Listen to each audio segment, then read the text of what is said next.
Vous appréciez mes vidéos, vous appréciez leur contenu et vous avez envie de soutenir cette chaîne, eh bien rien de plus simple, il suffit de liker, de commenter les vidéos le plus souvent possible, de vous abonner à la chaîne en pensant bien à activer la petite cloche pour être au courant des nouvelles parutions, de partager éventuellement le lien des vidéos là aussi le plus souvent possible, hein, et c'est ainsi que les algorithmes de YouTube repèrent la chaîne et c'est ainsi donc que les vidéos sont le plus susceptibles d'être présentées et donc d'être visionnées par de nouvelles personnes.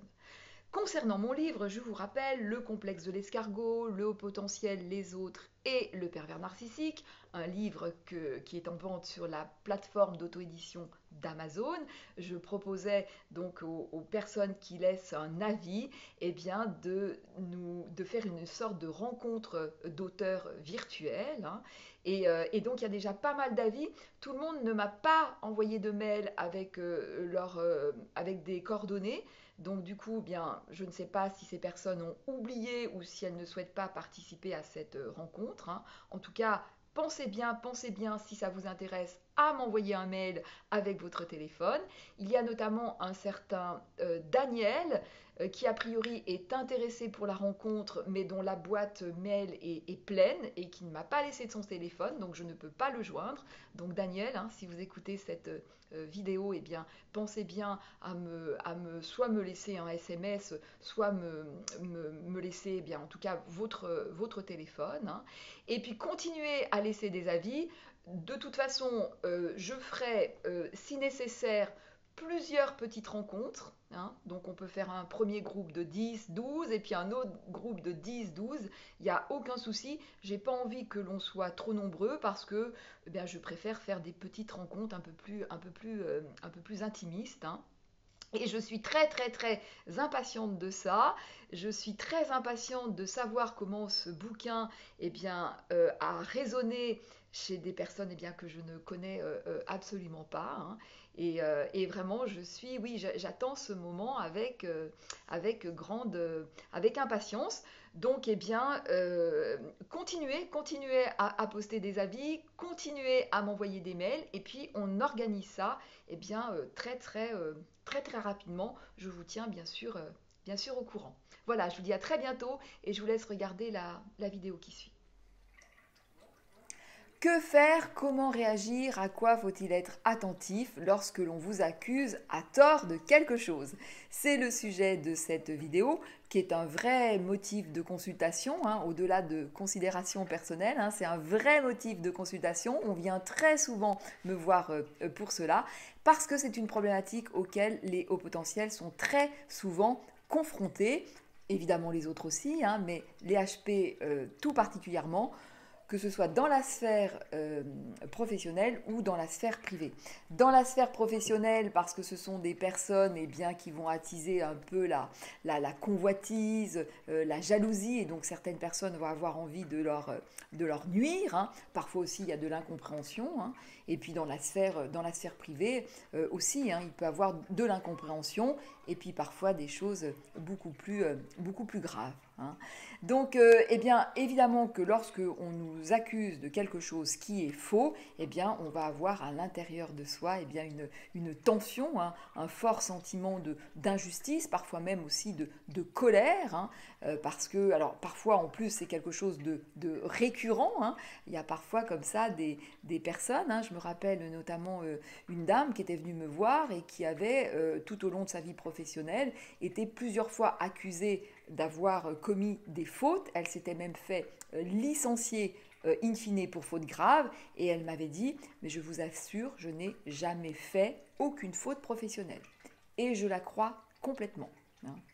Donc évidemment que quand il y a quelque chose comme ça, en plus de récurrent, hein, alors que vous mettez tout votre cœur, que vous faites vraiment les choses bien, que vous vous donnez à fond, que vous êtes complètement investi, que vous êtes vraiment rigoureux, droit dans vos bottes, et puis qu'on vient vous faire ce genre de reproches, et bien là, il y a vraiment une tension à l'intérieur de vous, hein, et c'est tout à fait normal, hein, sentiment d'injustice, peut-être même de colère, et c'est tout à fait normal. Mais, justement, on va essayer de prendre du recul par rapport à cette émotion pour ne pas se faire envahir et puis peut-être envenimer les choses alors que peut-être on peut les calmer. Hein. Alors la personne qui vous accuse de quelque chose de faux, c'est pas forcément, on ne peut pas la qualifier comme ça d'emblée d'être une mauvaise personne. Hein. Il y a peut-être des points qu'elle n'a pas bien vus, pas bien compris. Il y a peut-être des choses qui ont parasité sa vision, hein. Peut-être même une tierce personne qui est venue un petit peu savonner la planche. Hein. On peut tout imaginer, il peut y avoir plein de cas de figure dans ces cas-là. Hein. Donc la première des choses, c'est bien évidemment d'exposer votre point de vue, d'exposer la réalité des faits. Hein. Et là, j'ai envie de dire deux cas de figure.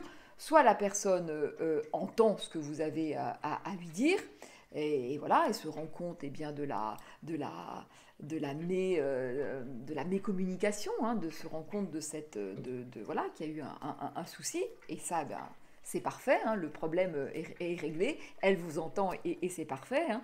Soit elle ne vous entend pas, et là j'ai envie de dire, là aussi, deux cas de figure. Hein. La personne ne vous entend pas, mais on n'est pas forcément tout de suite obligé de la considérer comme une mauvaise personne. Hein. On peut quand même, malgré tout, essayer de capitaliser hein, sur le meilleur et se dire, peut-être aussi c'est quelque chose que l'on sent, hein, que l'on peut sentir, on peut se dire, à ce moment-là, la personne n'a pas les moyens de m'entendre. Ce que j'entends par moyen, c'est que la personne peut-être est actuellement dans sa vie complètement en état de stress, en état de tension, peut-être qu'elle est submergée émotionnellement, enfin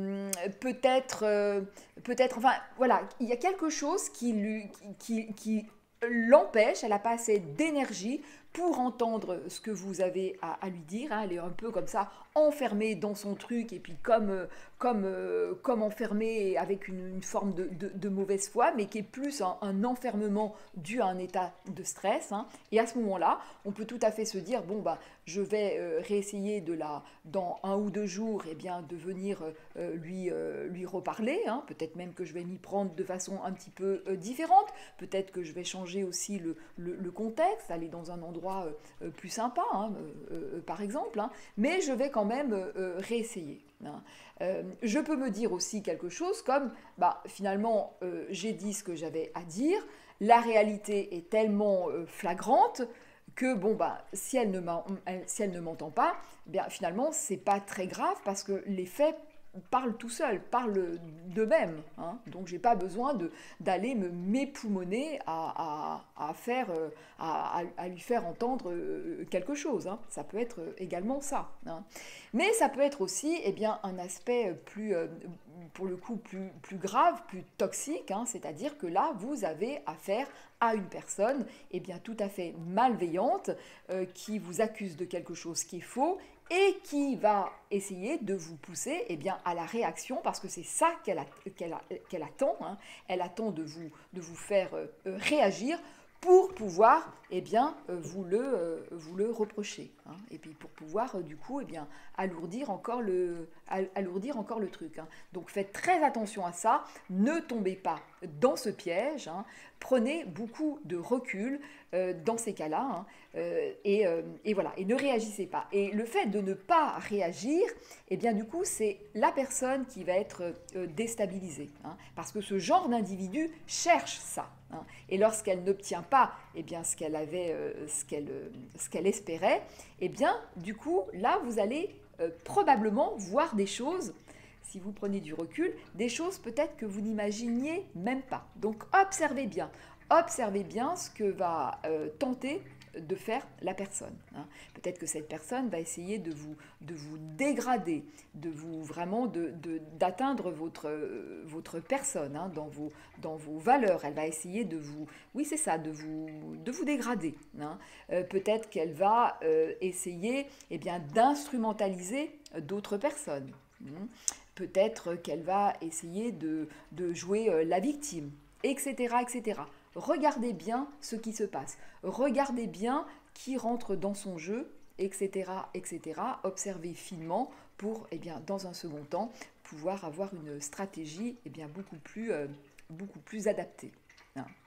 Faites très attention également de ne pas vous laisser enfermer, de ne pas vous laisser isoler. Faites toujours en sorte, le plus possible, que vos interactions soient visibles par le plus grand nombre de personnes. Hein. Faites attention à ce genre de piège de cette chef comme ça, de mauvaise foi, véreuse qui vous accuse. Faites attention à, par exemple, la convocation dans son bureau avec deux autres personnes, hein, deux de ses sbires, hein, et puis vous vous trouvez, vous, toute seule, et puis les trois autres vous tombent dessus à bras raccourcis. Hein. Faites très attention à ce genre de piège. Hein.